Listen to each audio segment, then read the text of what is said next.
Well, good day. My name is Nelson Davis, and today we're going to be talking about a project that we have out here in the Metro Atlanta area and out in San Francisco that's all about asset management and how we're leveraging Tableau to look at asset management data, geospatial data, and lots of historic data.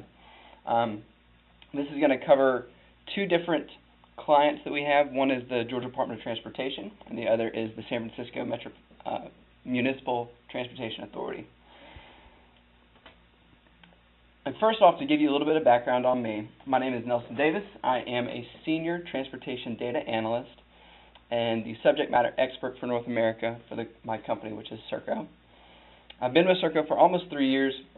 In my first year with the company, I won one of their prestigious awards, which is called a Global Pulse Award, for innovative use of technology for the Tableau dashboards and visualizations that I created, along with a Google Earth geospatial tool that I created.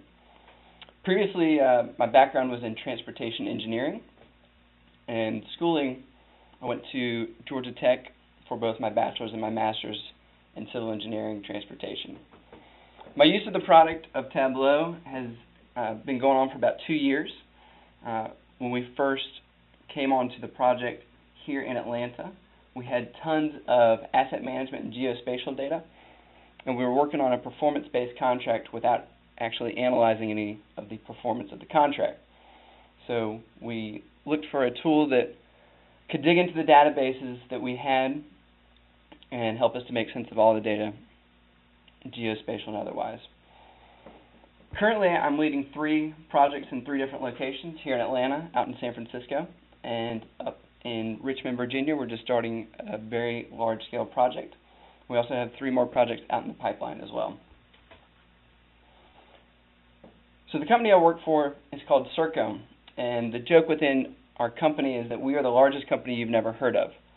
To speak to that, we are a services delivery company for federal, state, and local government contracts. We've been in North America for over 20 years, and we do turnkey services. We always take on the hat of whatever our client is, and so for each of the projects, we will typically wear the uniform of the government agency that we're serving. We're all about the customer, and we're all about creating transparent partnerships. And Tableau is a huge benefit for us in this manner, where we can create a dashboard and look into the data and then give the client access to that dashboard, and they can see in ways that we couldn't possibly give them previously well into the project and gain a level of understanding that is that exceeds any of our competitors in this space. We are technology and vendor neutral, which is to say that we don't develop our own technology. We go out into the marketplace and see what the best products are for any given technology service. And so Tableau fits very, very well into that, obviously off-the-shelf product with incredible power and incredible customization that we've leveraged. When we put all that together, Serco is all about bringing turnkey services to their client in any space. And what we like to say around here is we truly bring service to life. So globally and nationally, we do a great deal of business. We have over 100,000 employees worldwide with over $7 billion in global revenue. And just in the transportation division worldwide, we do the traffic signals in London. We do ITS throughout the UK. We do tunnel services and management in Hong Kong. We run and operate many of the railroad lines in Australia. We do parking meters in Chicago, in San Francisco, in Los Angeles, and West Hollywood. And we do intelligent transportation system maintenance here in Atlanta. In North America, we have right around 10,000 employees, and again with over 100 different operating contracts. So this is a list of the projects that we are currently leveraging Tableau on. It all started here in Atlanta with the GDOT project that we're going to be discussing here in just a little bit, looking at the Intelligent Transportation System maintenance for the Georgia Department of Transportation. And then out in San Francisco, we do the collections, maintenance, and counting data for the city of San Francisco for their 27,000 plus parking meters. And we'll be talking about that project as well today. And also, as I mentioned before, we have the brand new project up in Richmond, which is a statewide project with the Virginia Department of Transportation with their ITS system. In the pipeline, we also have Los Angeles, California, which is, I believe, 40-plus thousand parking meters out in the city of Los Angeles. We have another ITS project in the pipeline in Columbus, Ohio. And in Montgomery County, Maryland, we are looking to provide some asset management and data analysis tools to the county government. So today we're going to be talking about 3 unique dashboards that I've created that have really helped provide a great deal of insight into 2 different projects and 2 different clients. The first is, of course, the Georgia Department of Transportation. And back in 1996, the city of Atlanta hosted the Centennial Olympic Games. And part of the bid package of hosting the Centennial Olympic Games was that the city would begin to create what's known as an Intelligent Transportation System, or ITS system. And here in Atlanta, they call it the Georgia Navigator system. And we'll talk a little bit about the size and scope of that system as well. And our other unique client is the San Francisco Municipal Transportation Agency. And we work with their SF meter and SF park components to provide services on the 27,000 plus parking meters in the city of San Francisco. And one of the unique aspects of that dashboard is that we had the ability to integrate Google Streetview along with a number of other interesting pieces as well. So we're going to jump right in, but before we get there, I wanted to include this statement. And it's just a very centering statement on, a lot of times I get asked, why make an investment into an asset management system, or why make an investment into something like Tableau? Why go through all the hassle and whatnot? And it's an understandable question. People have been doing parking meters for decades without innovative tools such as these, and the city of Atlanta has been doing the Georgia Navigator system since 1996, long before we brought Tableau into the picture. So what's the difference? What's the driving force behind this? And then as a question for data analysis in general, what does it matter that we know all these different things? And I love this statement. It's something that I read a couple of years ago, and it just jumped off the page to me. And so I wanted to share it with you all today. And it says, very simply, in order to decide what to measure, it makes sense to start defining what to improve. And the part that I love about this is that at the end of the day, the answer to the question of why is all about improvement. It's all about driving value back to the customer. It's all about creating insight where insight was not there before. And so therefore, we want to improve the system. How do we do it? Well, we have to find some key places where we want to take the measurements and allow the measurements to drive how we're going to improve the system. And obviously, if we're going to measure something, we have to have the data that backs it all up. And of course, many of you say, there's tons and tons and tons of data, but it's so difficult to make sense of the whole thing. And that's where a product like Tableau really steps up to the plate and allows you to take those huge volumes of data and put it in a place where it can be measured, and then you can take it to the next level and start defining improvement and really laying out and solving problems with data.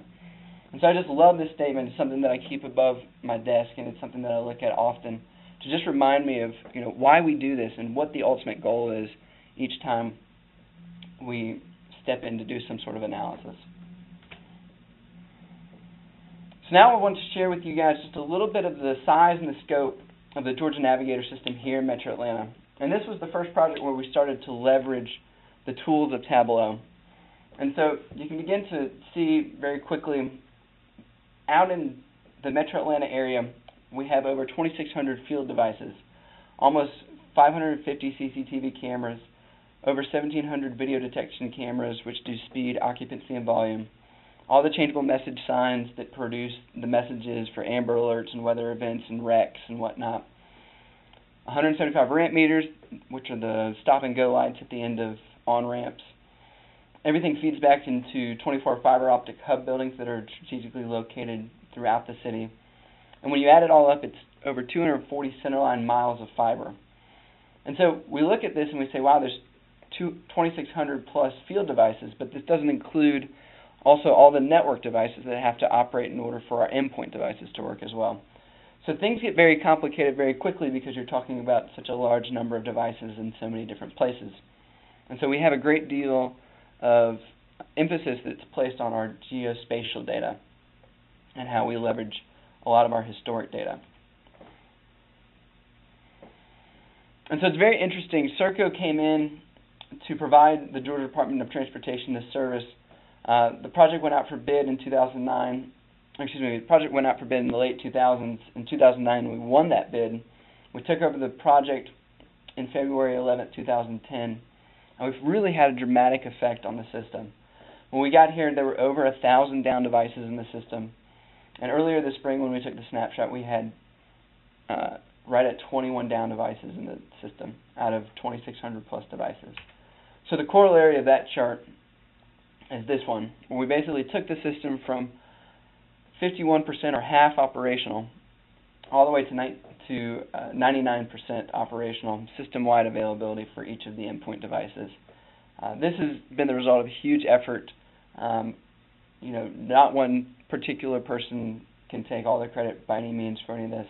But when we look at something like this and we look at the tools and the efficiencies that we've been able to create through data, we look at something that I like to call it's the Jim Collins idea, going from good to great. And we've really taken these tools and created efficiencies that have allowed us to do that here. And so we're very, very grateful to Tableau and a lot of the other tools as well. So many of you know the strengths of Tableau, and I just want to speak to it from our project and how it's really helped us. When I arrived, we had data in all sorts of different platforms and all sorts of different formats and different types of databases. We had MySQL databases, Oracle databases, MS SQL databases, and everything was siloed, of course. So everything is off in its own place. There was a little bit of interaction between the databases, but it wasn't interaction that anybody was really looking at and anybody was really making sense of. And we certainly couldn't blend the data to do any type of visualization. So when we began to have the desire to do those types of blends and to dig into the data in different ways, Tableau really offered a huge advantage for us from the nothing that we had before. And so we began to do all this data blending and digging into the data, and all of a sudden we were creating these beautiful visualizations, geospatial, historic, performance analysis. And we obviously identified a number of key performance indicators that would really drive the success of our project. And so the KPIs then drove the visualizations. The visualizations began to be stacked on top of each other into dashboards. And as the story goes over and over again, we have the ability now to leverage these dashboards to create amazing insights, not only for us internally, but also for the client. And we also have the ability to solve problems very quickly, to do rapid-fire analytics that Tableau talks about very often. And we're finding our answers in minutes and hours rather than the days and weeks which IT typically would take to do similar analysis of similar data. So I also want to give you all a very brief overview of how our technology meshes together.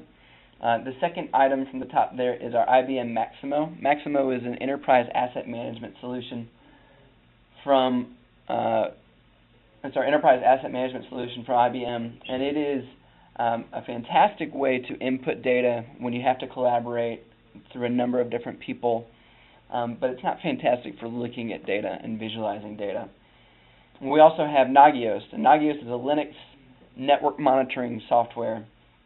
And Nagios and Maximo have the ability to talk to each other, and Nagios will go out every 30 minutes and speak to each one of our devices out in the field. And it will say, yes, I have communication, or no, I don't, or, whatever SNMTP message it has the ability to send back. And if something goes down, it will create a ticket in Maximo, and Maximo will tell Nagios, you can stop notifying me of this incident. And they work together in that manner.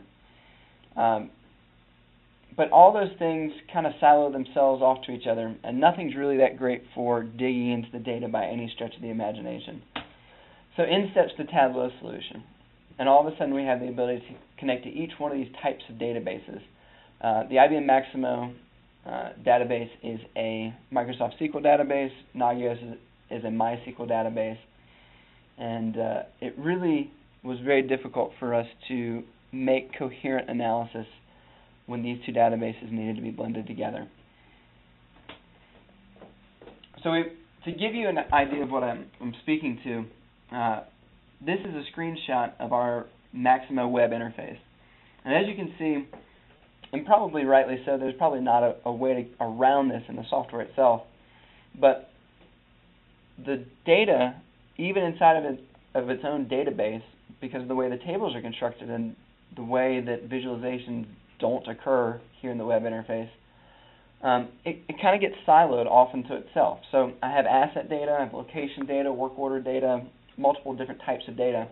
And if I want to look at something in particular, such as assets, I have to go into the asset application and look at my asset data. Same thing for location and work orders. I can look at basically one type of data at a time, and I can look at the history for one location or one work order or one asset at a time. But if I want to look at multiple assets, or if I want to look at multiple locations or multiple work orders, or bring them all together and have a comprehensive understanding from an asset management perspective of how all these things are intertwined, it's very, very difficult using the web interface here with Maximo. And so when we do asset management, and those of you who have done asset management, you know that there are a number of different things that you want to know about a particular device at any given time. And the 5 things that we decided we wanted to be able to dig into at any given time are how an asset has traveled through the system historically, the historic location history for the assets, which is basically to say what assets have been to each location and when, the status history of each location, so as the locations go up and down, how does that mesh with how assets were delivered, the work order details for each of the modifications for the different locations, which is, as the location goes up and down, what work order was the remedy for fixing that location. And then all the work order logs that go along with the work orders themselves. And of course, this wouldn't be that difficult of an exercise if there weren't a huge number of each of these different types of data points. But of course, here in our project, and this may seem like a lot, or it may seem like a little to you, or maybe right there in the middle, we have over 5,500 assets that we've purchased to date, over 17,000 work orders that we've created to date, over 21,000 written work order logs that describe those work orders, over 60,000 incidents where we've reported a device has gone up and down, and as we talked about before, over 2,600 endpoint device locations, which don't include all the network devices as well. So this becomes very tricky as we try to really pinpoint and sift through and find the needle in the haystack, which we often have to do to make sense of all of this data. So as we look at asset management, we really have kind of a 4-goal, 4-step process that we're looking at. And the first step is obviously when I do performance data for a system like this, I'm grateful for all the devices in the field that are working. What I really care about are the devices in the field that are not working. So I need to find where I'm having issues. I need to find where improvements need to be made. I then need to figure out, why is this happening? Maybe why is it happening over and over again? Why are we spending so many resources, so much time on this particular problem or at this particular location? If we are seeing that we are spending these resources over and over again, we need to then create improvements in the system. We need to maybe change our standard operating procedure. We need to look at what else we can do. If we've tried something and it's not worked 2 or 3 times, then we need to try something else. And then at the end of the day, and this is the big one, the big umbrella idea, is to deepen understanding. We have a network operations center that leverages a lot of the dashboards that we create here. And we also have the client, both the Georgia Department of Transportation and San Francisco MTA. And they want to know what's going on. They want to understand the investment in the contract that they're making with our company that much better. They want to know how we are improving their system at any given time. So these are really the goals when we talk about Tableau and we talk about asset management. And so with that, I'm actually going to dig into our 3 dashboards. The first 2 that we're going to look at today are all about the GDOT project. And I'm going to hop out of the PowerPoint, and I'm going to hop into Tableau itself. And so I kind of want to cast a little bit of a vision real quick and put a little bit of a scenario in front of you. And that is this. As we spoke before, I'm grateful for all the devices that work all the time. But what I really care about and what I really need to give my attention to are the devices that are overly problematic. Devices that are not sustainable from a resource perspective. They're too resource intensive for us to make money on them. And the other part that you need to understand about our contract here at Georgia Department of Transportation is that it's a performance-based contract, which is to say that if we do not, if the device is not operating, we don't get paid for it. And we also have financial penalties if the device stays down for an extended period of time. And so we have to make sure that we're maximizing the availability of all the devices in the field. So what we did was we created a dashboard that speaks to the mean time between failure. So anyone who has ever done failure reporting knows that this is really the standard for device failures in any given project. And so we've broken it out in 2 different ways. The first way is we've done it by device type, and we have to break everything out by device type. So we have our CCTV cameras, our changeable message signs, our fiber optic hub buildings, presence detection, radars, ramp meters, and video detections. And so we're taking all of our data and we're doing a summation calculation here. And basically what this means is that if a camera is brought back to an operational state, it's going to stay there in an operational state on average for 324.28 days before it fails again. And that's fantastic for the most part, considering how many cameras we have and the different weather situations that we have here in the Southeast. But what I also really care about is at the actual device level. So yeah, this summarizes the whole device type itself, but what I really want to know is I want to dig into this at each individual device level. And so what we did was we did the calculation also here at the device level. And we made it so that if we click on a particular device, it filters on the map up here so we can see where cam 37 is on I-85 southbound near Georgia 400. And we can also come over here and look at a Gantt chart that's showing us our time series for the status history of this device over the course of time. And so we can basically see that we've really had some problems with this device. This has really been very problematic. But it really looks like most of the problems have occurred kind of in the April 2012 to September 2012 time period, where it went down 20 times over, and for a total of 124 days it was down. And then all of a sudden we have a relatively calm period for this device. So the interesting thing is this calculations for mean time between failure is done based off of a start date. So the current start date is April 1st. If I come back in here and put in October 1st, kind of where we start to see this green time period here, we'll be able to see how that changes the whole dashboard. And we can also see how that affects this particular device. So before, the mean time between failures for this device was 15.01 days. And now we can see that after it got through that rough patch, the new mean time between failures for this particular device is 53.61 days. So a dramatic improvement, almost 3.5 times improvement in the mean time between failure. Now granted, I also wouldn't say that having a mean time between failure of 53.61 days is a success, but it's way better than rolling our truck back out there and sending a technician back out there and having our network operations center look at this thing every 15 days. I'd much rather have them be doing it every 53 days. So the question then becomes, Tableau has shown us that this device saw a big improvement. Why did that happen, and what can we learn from it as we go forward? So in order to answer that question, we're going to hop into a different dashboard. Now this is a dashboard that we like to call our everything dashboard. And this is really the comprehensive asset management dashboard that we use on a daily basis to answer some of the toughest questions that we deal with. As I talked before, we want the ability to look at our assets as they travel through the system. So, when did they arrive in our warehouse? Whose truck did they get on? What locations have they been installed at?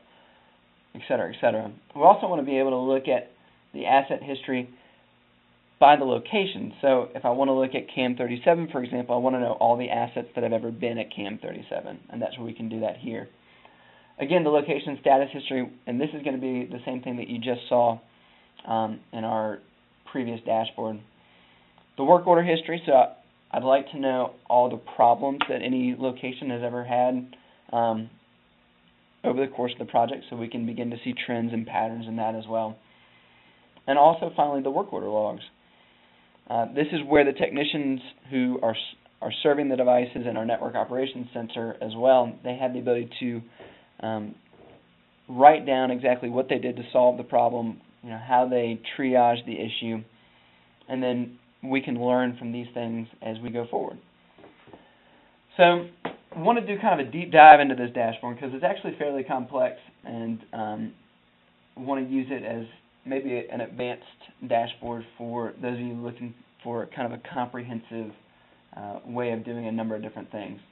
So in order to get started, I've created a little kind of getting started tooltip idea here. And this is something that I really recommend for anyone who is going to be deploying dashboards to those who have maybe not used a lot of dashboards or are not as familiar with the product. This is a rich text field. The Tableau tooltips can be bolded and italicized and whatnot, and you can change your different fonts and all that good jazz. But this is just a little summary that I wrote down that talks about the different fields and the different filters and whatnot. And basically, you just get it by hovering right here and then bringing your mouse to here. So I wanted to mention that.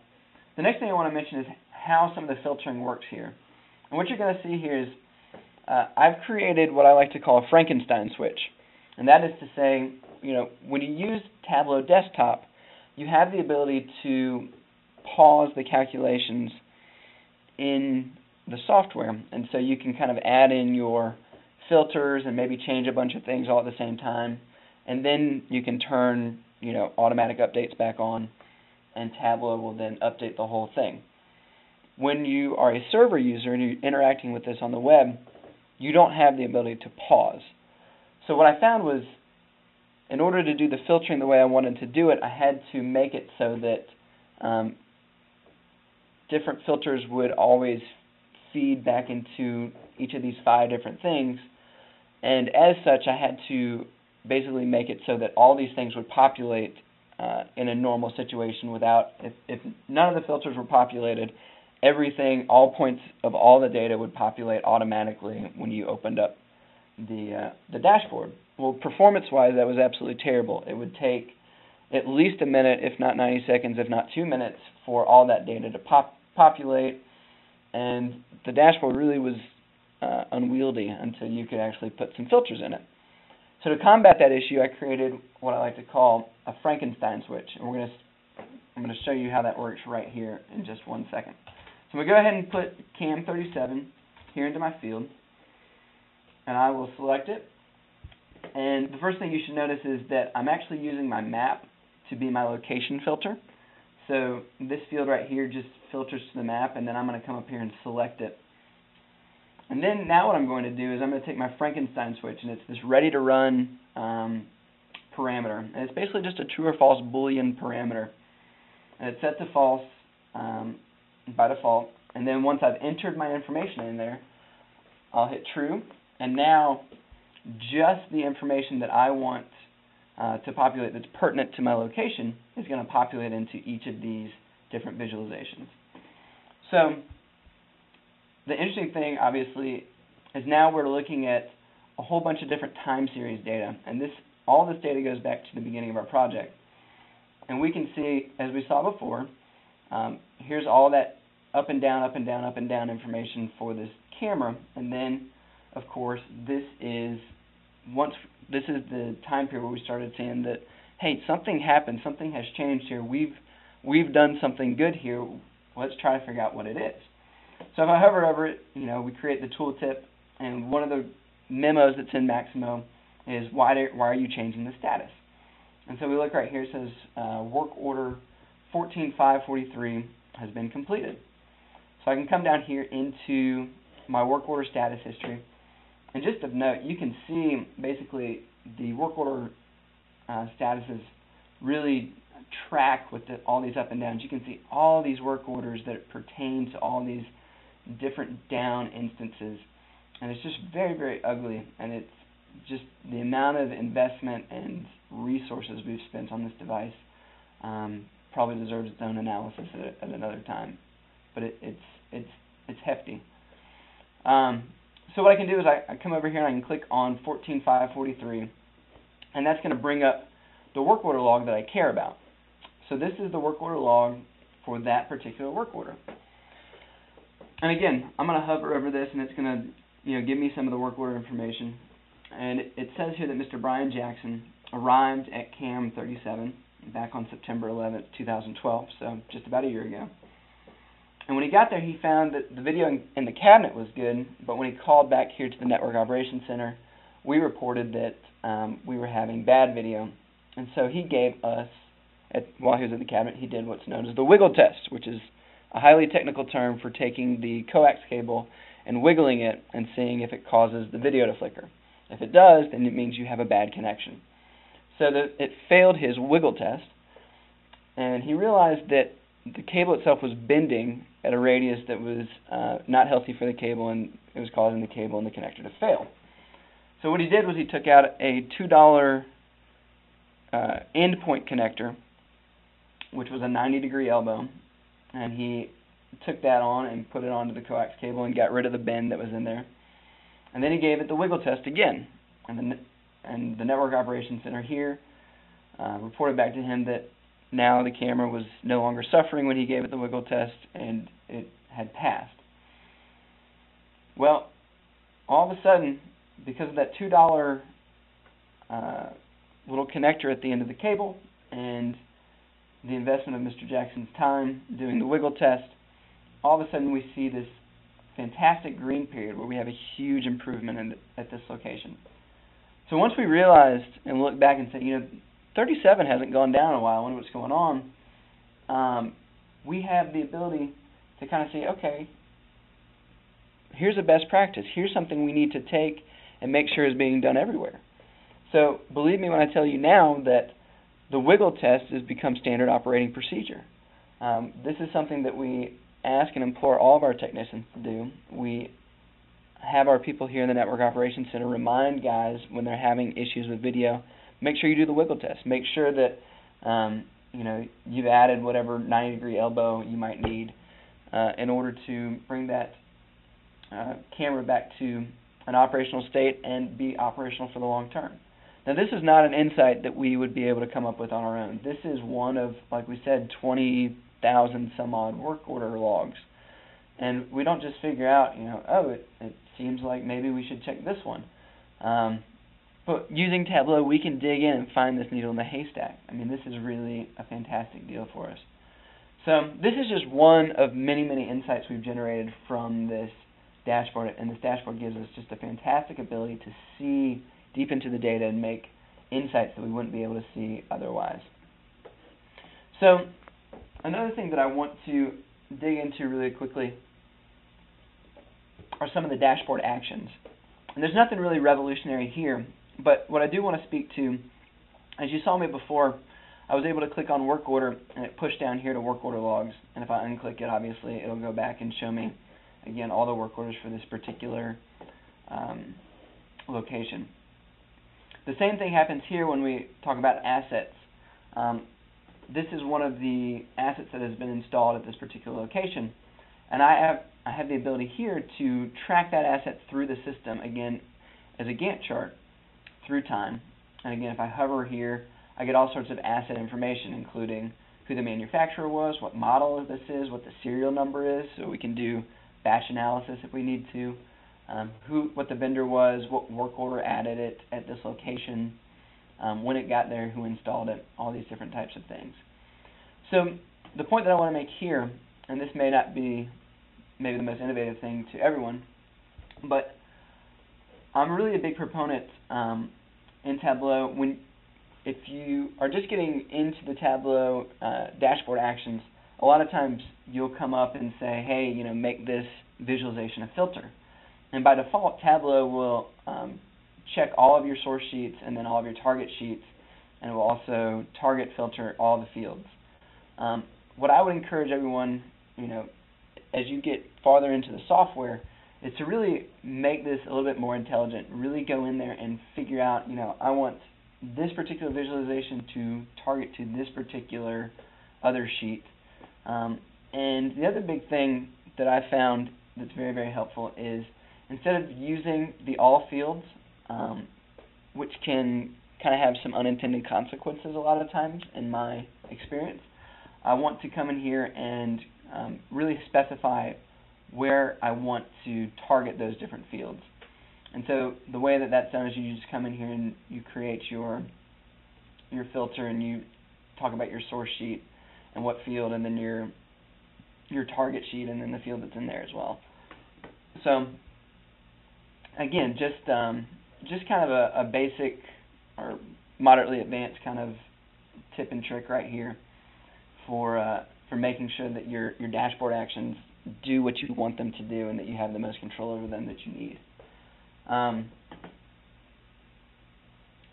the last thing that I'll say, I guess the one other thing that's kind of interesting here is we did a log search, and we basically did this using these are parameters, and we did true and false Boolean searches for our work order logs. And this gave us an ability that we didn't have natively in the Maximo software. So the ability to search through the logs based off of a particular set of string characters was a really big game changer, because for the most part the guys would write something down into a log, and then they'd say, well, I wrote it down in the log, and we couldn't ever search and find what they had written because they couldn't necessarily remember what location or what work order they were speaking to. So this was a very, very big deal for us as well. And I'll show you one last thing, kind of detail-oriented. Before we move on to the other dashboards, this ready to run, the parameter, the way it works, I want to just give you a little bit more context here. And I'm going to shift over to the sheet, and I'm actually going to shift to this one. So basically what we did here was we took true, false, ready to run. So here's my ready to run parameter.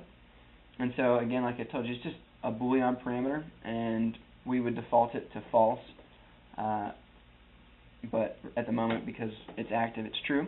And then what we would do is we come up here and create a new calculation.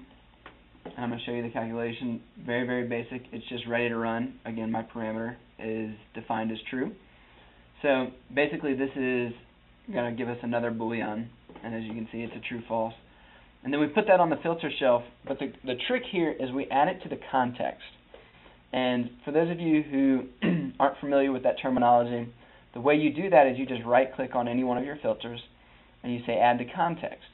And the advantage to adding a filter to context is that in Tableau, filters are not done in order that you stack them necessarily here, but they are done in order of context. So if you go back to your 7th grade algebra class, adding something to context is like putting it in parentheses. It's the very first thing that has to be done in the order of operations. So at the very beginning, before Tableau calculates anything else, it's going to look and see, hey, is that parameter true or false? And at that point, it's going to either generate the visualization or not. I don't have to spend any other resources from my computer or from my server in order to generate the visualization at that point. So this is just a really big one for us, and it was one of those kind of cool ideas that we had. And again, like I said, performance-wise, it's really made all the difference from making this dashboard moderately useful, like begrudgingly useful because we had to have something like this for the insights that it provided, but terrible user experience, to something that's very, very useful and with a great user experience because we don't have to wait for the whole thing to load and whatnot. So I wanted to share that. So I'm going to hop back into the presentation very quickly, and we're going to shift to San Francisco. So in San Francisco, Serco, as I've mentioned before, does all of the collections and maintenance and coin counting for the 27,000 parking meters in the 7 by 7 mile square that is the city of San Francisco, so just short of 50 square miles. Parking is a huge business in the city of San Francisco. The reason for that is that it is estimated that about 30% of the city's congestion is generated by people looking for a parking place. A project that my company did as a separate arm of what I've done is this project called SF Park, which is a dynamic pricing scheme where prices change at meters based on how many meters are available. And as more and more meters get filled up, the price goes up. The idea being that they always want to have at least 1 meter on every block available at any given time from a pricing perspective. So the meter at any time may go up to as much as $8 an hour in order for you to park there. So the idea is, if you're paying $8 an hour, you don't want to park there for a particularly long time. So there's a lot of data there. That we have a lot of smart meters. These are meters that have sensors and also have the ability to accept credit cards and speak to the cloud. So we're leveraging a lot of this data. There's tons of historic data as well. We've had this contract for over 15 years, and it has been a really, really interesting project for us.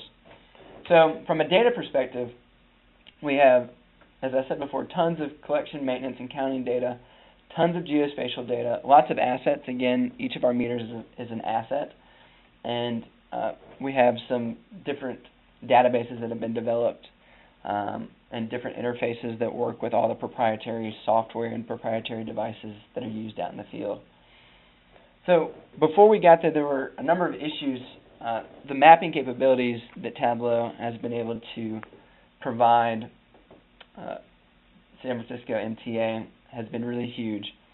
We really had a lot of issues visualizing the routes, where they were, how they were getting done, the context for where they were geospatially. We also needed the ability to create groups based off of different locations and routing, repair routes, and whatnot. And then also just from an accountability and understandability of how our personnel resources were being used, and if there were ways to create additional efficiencies through routing and whatnot, as well as the collection of maintenance. So these are some of the challenges that we wanted to look at, and these were some of the things that we're tackling as we use a few different dashboards out in San Francisco as well. So I'm going to show you a dashboard that I created to speak to some of the issues, and basically this is really the 30,000 foot look into the San Francisco parking meter map out in San Francisco. So what you're looking at right now, visualized on the map, are the 27,000 plus parking meters. They're being colored by the different rate areas. So as you go in the very downtown part of San Francisco, you're in rate area 1.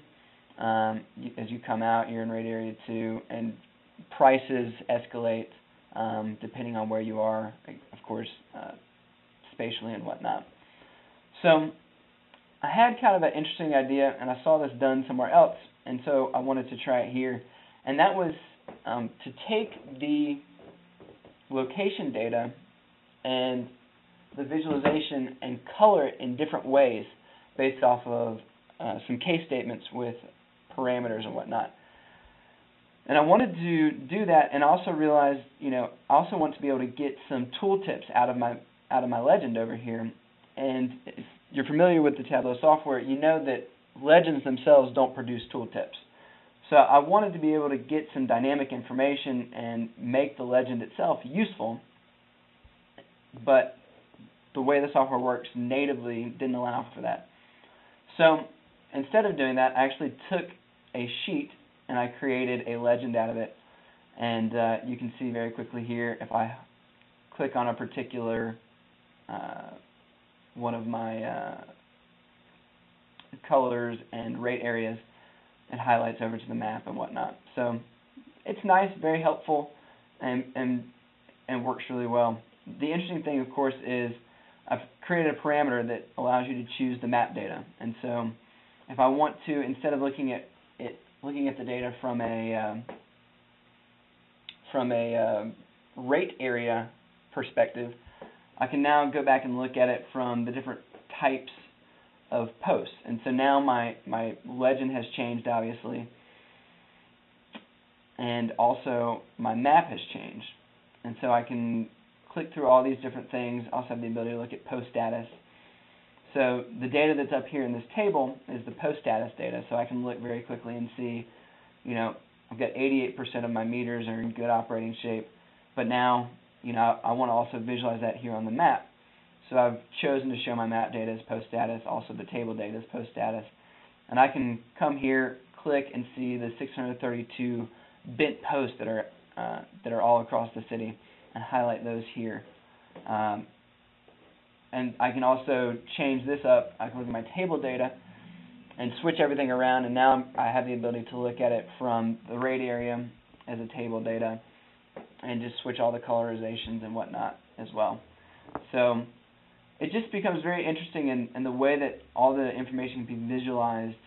Really, it puts it back into the hands of the users. And I can come in here and use this visualization as a filter, and now I can look at, you know, all my meters in area 2 that have bent posts, and now I'm just looking at those meters.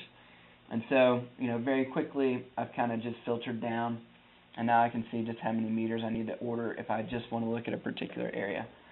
So very, very powerful, and really puts a lot of customization right into the hands of the user. And this is something that we really, really love. Now, of course, I would be remiss if I didn't talk about one of the other really cool features of this particular dashboard. I'm going to hop back and make this rate area because I think it looks the best. But that is to speak to our ability to click on any particular meter in the entire system and then have it show us interactively the Google Streetview image of that meter. And so it's going to quickly hop over here, and I can now interactively right here in Tableau look and see my different meters. So I can come here and say, all right, here's my meter. I'll come back and hover right here. This is meter 363079290 on Columbus Street. It is in a functioning status. It's in this repair district, this collection route, and it's in the area 3 rate area. And that's what it looks like. It's that right there. The other cool thing is I have the ability to take this all the way to a full screen mode, and now I can interact with it right here in full screen, just the same as I would if I was actually using Google Street View. I can back away, get maybe a little bit more of a context. And the reason this is helpful is, of course, you know, not everybody can be out in the field at any given time, and you may have a collector that's out there and saying, hey, you know, I'm looking for this meter. I think it was over here by the tree, but maybe, you know, somebody backed into it and it's gone. You know, maybe it's broken, something like that. You know, we have the ability to pull that meter up and say, yeah, you know, that meter really was right there next to the tree, but I don't know where it's gone now. You know, we'll have to go back and look at it another time. So it's just a really cool, interesting way to visualize geospatial data, and really gives the user more capability than they've ever had before to look at data in different ways. It's very, very powerful. The way that this is done is through a dashboard action. And it's actually very simple. And it took a long time to actually figure out the proper coding and whatnot. But once we did figure it out, you know, at the end of the day, it actually works very, very well. And it's just a straight URL from here, and we're basically taking the latitude and longitude and inserting them into a string of characters that point straight to the Google Street View, and it embeds kind of as an iframe right here into our dashboard. And you know, it's a very elegant solution for seeing things out in the field very, very quickly. And it's again, it's been a really big game changer for us in that manner. The other big piece of kind of nuts and bolts that I wanted to speak to as well was the ability to look at how these parameters are interacting. So the parameters give you 4 choices of how you want to look at the data, either on the table or over here on the map. And I'm going to hop out of presenter mode. And now you can see very quickly right down here. So here's my choose map data parameter. I'm going to show you what it looks like. So basically just did strings. Strings are actually not especially efficient if you're looking to be as fast as possible. The best way to do it is with numbers, and then to just display them as different things. But back when we did this, we did them as strings. If I was doing it again, I would do it differently. But we have these 4 values that speak to the different ways to display the data. And then we come into here, and we show, it is right here, select map data. And it's just a very simple case statement. So we're going to take case, and this is my parameter, and then when the parameter equals this, then basically take this field and put it in here. And then we do this 4 times for each of the 4 different ways we can visualize the data and colorize it. And we create that case statement, and then that just ends up living right here on my color shelf. So color shelf just becomes select map data, just like that. And all of a sudden you have the ability to filter through and show the map data in any way that the user would like to visualize it. So with that said, we're going to hop very quickly back to kind of our beginning ethos and just remind ourselves of the goals that we had. It was, first off, we want to find issues. And, through the mean time between failures and through a number of other tools, we've definitely been able to do that. We want to solve problems. Absolutely. This is the big thing about that everything dashboard from the asset management perspective, where we have the ability to drill down as far as we want to go, but also have the 30,000-foot view as well. We want to create improvements. As we spoke to with CAM 37 on the GDOT project, we were able to look back at historic data and say, there was a big improvement here. What can we make, what kind of changes can we make to our standard operating procedure in order to highlight that? And then, of course, lastly, we want to deepen our understanding. This is a big one with our San Francisco dashboard that we looked at.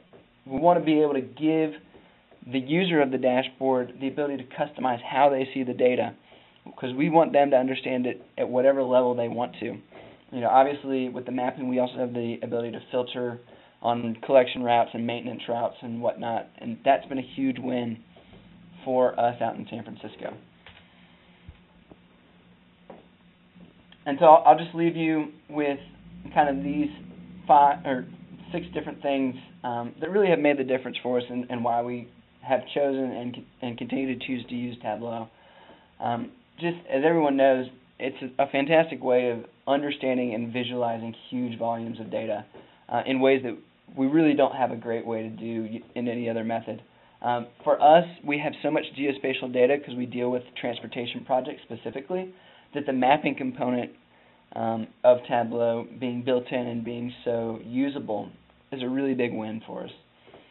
We also have, as we spoke to before, the ability to blend data from so many different data sources and create insights that we really couldn't do otherwise. Again, that's a huge, big part of what Tableau is all about. The rapid fire analysis, the ability to do these dashboards and create these dashboards for the client literally in a matter of days rather than the weeks and months that it will take with historic IT methods. Tableau Server, putting data into the hands of the user, that's what it's really all about at the end of the day. How does the user interact with it? What insights can they create?